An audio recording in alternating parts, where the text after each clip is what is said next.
എല്ലാവർക്കും നമസ്കാരം. ഞാൻ സരിത മഹേശ്വരൻ. ഇന്ന് ശ്രീകൃഷ്ണവിലാസ മഹാകാവ്യത്തിൻ്റെ 5-ാമത്തെ സർഗത്തിലെ 41-ഉം 42-ഉം ശ്ലോകങ്ങളാണ് നമ്മൾ പഠിക്കാൻ പോണത്. ഈ ശ്ലോകങ്ങളിൽ ഉപജാതി വൃത്തമാണ് കവി ഉപയോഗിച്ചിരിക്കുന്നത്. കഴിഞ്ഞ ദിവസം നമ്മൾ പറഞ്ഞു, ഭഗവാൻ സ്വപ്നത്തിൽ കാളിന്തിയെ കണ്ടു. കാളിന്തി തൻ്റെ ദുഃഖങ്ങൾ മുഴുവനും ഭഗവാനോട് ഉണർത്തിക്കുകയാണ്.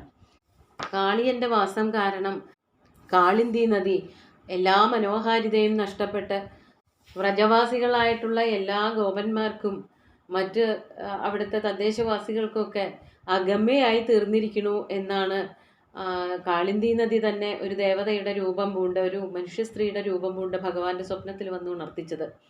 ഇനി എന്തൊക്കെയാണ് അവിടുത്തെ മറ്റ് ദുഃഖങ്ങൾ, ദുരിതങ്ങൾ, കാളിന്തി നദിക്കുണ്ടായതായ ച്യുതികൾ എന്തൊക്കെയാണ് എന്നുള്ളത് തന്നെയാണ് വർണ്ണിച്ചുകൊണ്ടിരിക്കുന്നത്.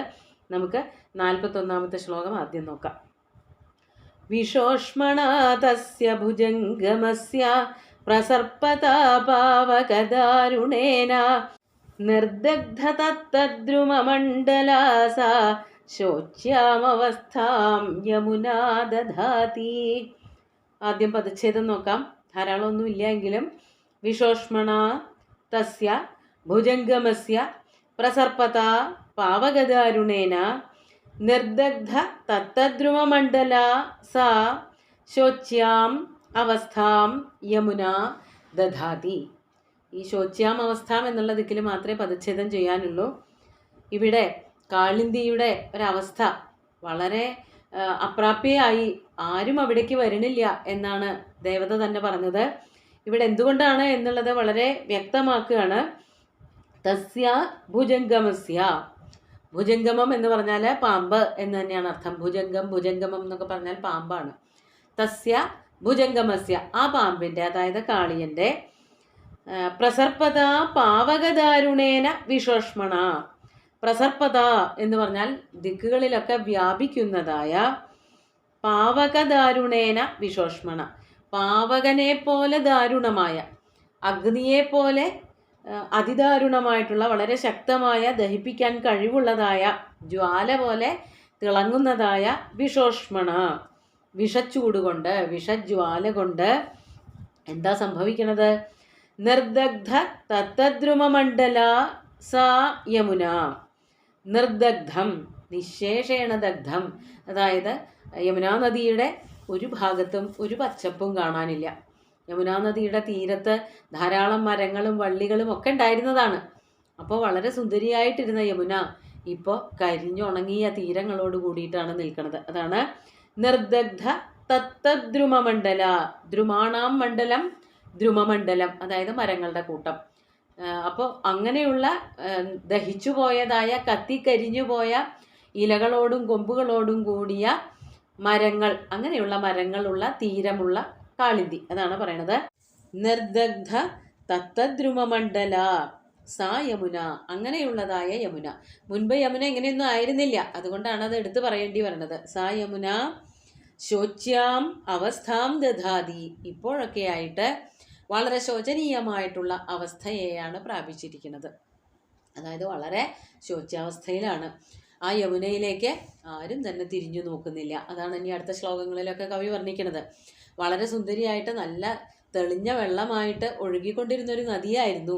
പക്ഷേ ആ നദിയിലേക്ക് ഇപ്പോൾ ആരും തിരിഞ്ഞു നോക്കണില്ല. മാത്രമല്ല, അതിൻ്റെ എല്ലാ സൗന്ദര്യങ്ങളും പോയിരിക്കുന്നു. കരയിൽ മരങ്ങളും വള്ളികളും പുൽമേടുകളും ഒക്കെ ഉള്ളപ്പോഴാണ് ഒരു നദി സുന്ദരിയാവണത്. നദിയുടെ സ്വഭാവം തന്നെ വെള്ളം കൊണ്ട് ചെടികൾ, അതുപോലെ തന്നെ പുല്ലുകളൊക്കെ പച്ചപ്പുണ്ടാക്കി കൊടുക്കുക. അങ്ങനെ നദി ഒഴുകുന്ന വഴിയിലൊക്കെ മരങ്ങൾക്കും മറ്റ് ലതകൾക്കും പുല്ലിനുമൊക്കെ ജീവനുണ്ടാവുക എന്നുള്ളതാണ് നദിയുടെ ദൗത്യം തന്നെ. പക്ഷേ ഇപ്പോൾ ഈ ഒരു നദി അവിടെ ഒഴുകുന്നുണ്ട് എന്നുള്ളത് കൊണ്ട് മറ്റാർക്കും യാതൊരു പ്രയോജനവും ഇല്ലാതെയായി. മരങ്ങളൊക്കെ കത്തിക്കരിഞ്ഞു, ഇലകളൊന്നുമില്ല. വളരെ സുന്ദരമല്ലാത്തൊരു രൂപത്തിലേക്ക് യമുന മാറിപ്പോയിരിക്കുന്നു. കണ്ട സങ്കടം തോന്നും. അതാണ് ശോച്യാം അവസ്ഥാം ദധാതി എന്ന് പറഞ്ഞിരിക്കുന്നത്. കാളിന്തി തൻ്റെ അവസ്ഥ തന്നെയാണ് പറയണത്. എന്നിട്ട് അടുത്ത ശ്ലോകത്തിൽ എന്താ പറയണത് നോക്കാം. 42-ാമത്തെ ശ്ലോകം നോക്കൂ. അഭിപ്രതപ്തം വനഹസ്തിയൂഥം സഹസ്രഭാനോഃ പരുഷേണ ധാംനാ നഗാഹതേ വാരിണിനാഥ തസ്യ മധ്യന്തിനേ മജ്ജന കൗതുകേന. വളരെ ലളിതമായിട്ടുള്ളൊരു ശ്ലോകമാണ്. അടുത്ത ശ്ലോകം, അതായത് തൊട്ടു മുമ്പേ ഉള്ളതായ ആദ്യത്തെ ശ്ലോകം കൂട്ടി വായിക്കുമ്പോൾ വേഗം മനസ്സിലാക്കാൻ പറ്റും. ആദ്യം പദച്ഛേദം നോക്കാം. പദച്ഛേദം എന്ന് പറയുന്നത് വളരെ കുറവ് തന്നെയാണ്. പദങ്ങൾ നോക്കാം. അഭി പ്രതപ്തം വനഹസ്തിയൂഥം സഹസ്രഭാനോ പരുഷേണ ധാംന ന ഗാഹതേ വാരിണി നാഥ തസ്യ മധ്യന്തിനെ മജ്ജന കൗതുകേന. ഒരൊറ്റ പദം പോലും സന്ധി ചേർന്നിരിക്കണില്ല. തസ്യാഹ എന്നുള്ള വിസർഗം വേണമെങ്കിൽ മാത്രം കൂട്ടിച്ചേർത്ത് പറയാം. തസ്യാ വാരിണി, അവളുടെ വെള്ളത്തിൽ.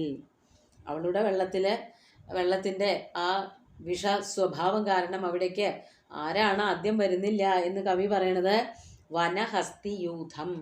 വനഹസ്തി, ഹസ്തി എന്ന് പറഞ്ഞാൽ ആന, വനഹസ്തി കാട്ടാനകൾ, വനഹസ്തിയൂഥം കാട്ടാനക്കൂട്ടം. കാട്ടാനക്കൂട്ടങ്ങൾ സാധാരണ ഇങ്ങനെ പകലൊക്കെ നടക്കും, വെയിൽ കൊണ്ട് നടക്കും. അത് കഴിഞ്ഞാൽ വെള്ളത്തിൽ കിടന്ന് ഉരുണ്ട് കളിക്കാൻ വേണ്ടിയിട്ട് ഇറങ്ങും. അതാണ് പറയണത്. വനഹസ്തിയൂഥങ്ങളുണ്ടല്ലോ അവ സഹസ്രഭാനോ പരുഷേണ ധാംന പ്രതപ്തം അഭി. സഹസ്രഭാനോ, സഹസ്രഭാനു സൂര്യനാണ്. സഹസ്രം ആയിരക്കണക്കിന്, ഭാനു രശ്മികൾ ഉള്ളവൻ സഹസ്രഭാനു സൂര്യൻ. സൂര്യൻ്റെ പരുഷേണ ധാംന, പരുഷമായിട്ടുള്ള ധാമം കൊണ്ട്. ധാമം എന്ന് പറഞ്ഞാൽ പ്രകാശം, തെളിച്ചം, വെയിൽ എന്നർത്ഥം. അപ്പോൾ സൂര്യൻ്റെ കഠിനമായിട്ടുള്ള വെയിൽ കൊണ്ട് പ്രതപ്തമഭി വനഹസ്തിയൂഥം. പ്രതപ്തമഭി നല്ലവണ്ണം ചൂടുപിടിച്ചിരിക്കുകയാണ് എങ്കിൽ പോലും, അങ്ങനെയാണെങ്കിൽ പോലും വനഹസ്തിയൂഥം എന്ത് ചെയ്യുന്നില്ല, ആ കാട്ടാറിലേക്ക് ഇറങ്ങണില്ല. അതാണ് പറയണത്. പ്രതപ്തമഭി വനഹസ്തിയൂഥം മധ്യന്തിനെ മജ്ജന കൗതുകേന. പകല് അല്ലെങ്കിൽ രാവിലെ വൈകുന്നേരമൊക്കെ പോട്ടെ, സാധാരണ ആനകൾക്ക്, അല്ലെങ്കിൽ ആനകളെന്നല്ല മറ്റേത് ജീവികൾക്കായാലും വെയിൽ ഏറ്റവും താങ്ങാൻ പറ്റാത്തൊരവസ്ഥയിലേക്ക് എത്തുക ഉച്ചയ്ക്കാണ്. ഉച്ച സമയത്ത് ചൂട് അധികമാവുമ്പോൾ മൃഗങ്ങൾക്കൊക്കെ സ്വാഭാവികമായിട്ട് വെള്ളത്തിൽ ഒക്കെ ഇറങ്ങിക്കിടക്കണ ഒരു പതിവുണ്ട്. അങ്ങനെ കാട്ടാനകളും ധാരാളമായിട്ട് ഈ കാളിന്തി നദിയിൽ മുങ്ങിക്കിടക്കാനൊക്കെ വരാറുള്ളവരായിരുന്നു. പക്ഷേ ഇപ്പോൾ ഈ വിഷത്തിൻ്റെ ശക്തി കാരണം, വിഷത്തിൻ്റെ പ്രസരണം കാരണം കാട്ടാനക്കൂട്ടങ്ങളൊന്നും ഈ കാട്ടാറിലേക്ക്, ഈ കാളിന്തിയിലേക്ക് വരുന്നില്ല ഉച്ച സമയത്ത് പോലും എന്ന് പറയുന്നുണ്ട്. അതാണ് മധ്യന്തിനെ, ദിനമധ്യത്തിൽ പോലും, ഉച്ച സമയത്ത് പോലും മജ്ജന കൗതുകേന, മുങ്ങിക്കിടന്ന് കുളിക്കാം എന്നുള്ള മോഹം നിമിത്തം തസ്യാ വാരിണി ന ഗാഹതേ നാഥ. നാഥ എന്നുള്ളത് ആദ്യം പറയേണ്ടതാണ്, സംബോധനയാണ്. അപ്പോൾ കാളിന്തി നദി ഹേ നാഥ എന്ന് വിളിച്ചുകൊണ്ട്, ഭഗവാനെ വിളിച്ചുകൊണ്ട് പറയാണ്, കാട്ടാനക്കൂട്ടങ്ങളൊന്നും ഇപ്പോൾ ആ വെള്ളത്തിലേക്ക് ഇറങ്ങാറില്ല. പ്രത്യേകിച്ച് ഉച്ചയ്ക്ക് പോലും. ഉച്ചയ്ക്ക് ആവുമ്പോൾ സാധാരണ തോന്നുന്ന ചൂടിനേക്കാളും കുറച്ച് ചൂട് കൂടുതലാവും. ആ ചൂട് കുറയ്ക്കാൻ പോലും കാട്ടാനക്കൂട്ടങ്ങൾ ഒരു കൗതുകം കൊണ്ട് പോലും തസ്യാ വാരിണി, അവളുടെ വെള്ളത്തിലേക്ക്, അതായത് പ്രവാഹത്തിലേക്ക്, ഒഴുക്കിലേക്ക്, നദിയിലേക്ക് നഗാഹതേ, മുങ്ങാനായിട്ട് വരുന്നില്ല. മജ്ജന കൗതുകേന നഗാഹതെ, ഒന്ന് മുങ്ങിക്കുളിച്ച് കളയാമെന്ന് വിചാരിച്ചിട്ട് സാധാരണ കാട്ടാനക്കൂട്ടങ്ങൾ ഈ പുഴകളിലേക്ക്, നദികളിലേക്ക്, അല്ലെങ്കിൽ ചെറിയ അരുവികളിലേക്കൊക്കെ ഇറങ്ങാറുണ്ട്. കാടുകളിൽ അതിനുള്ള സൗകര്യം ഉണ്ടാവും, ചെറിയ ചെറിയ നദികളൊക്കെ ഉണ്ടാവും. അപ്പോൾ അങ്ങനെ ഇറങ്ങി കുളിക്കാറുള്ള കാട്ടാനകൾ ഇപ്പോൾ ആ നദിയുടെ സമീപത്തേക്ക് പോലും വരുന്നില്ല എന്നുള്ളത് ഈ വിഷത്തിൻ്റെ ശക്തി അതിനെ തെളിയിക്കുന്ന ഒന്നാണ് എന്ന് പറഞ്ഞുകൊണ്ട് ഒരു ഉദാഹരണം എടുത്ത് കാണിക്കുകയാണ് കാളിന്തി നദി ചെയ്തത്. ഇനി ബാക്കി എന്തൊക്കെയാണെന്നുള്ളത് അടുത്ത ശ്ലോകങ്ങളിൽ കാണാം. ഇപ്പോൾ ഈ 2 ശ്ലോകങ്ങളും ഒന്ന് ചൊല്ലി നോക്കാം. വിഷോഷ്മണ തസ്യ ഭുജംഗമസ്യ പ്രസർപ്പതാപാവകദാരുണേന നിർദഗ്ധതദ്രുമമണ്ഡലാസ ശോച്യാമവസ്ഥാം യമുനാ ദധാതി. അഭിപ്രതപ്തം വനഹസ്തിയൂഥം സഹസ്രഭാനോഃ പരുഷേണ ധാംന നഗാഹതേ വാരിണിനാഥ തസ്യ മധ്യന്തിനേ മജ്ജന കൗതുകേന. ഇവിടെ ആനകളുടെ ഒരു സ്വഭാവമാണ് വർണ്ണിച്ചിരിക്കുന്നത് 2ാമത്തെ ശ്ലോകത്തിൽ. വെള്ളം കണ്ടാൽ അവരെന്തായാലും കുളിക്കാനിറങ്ങും.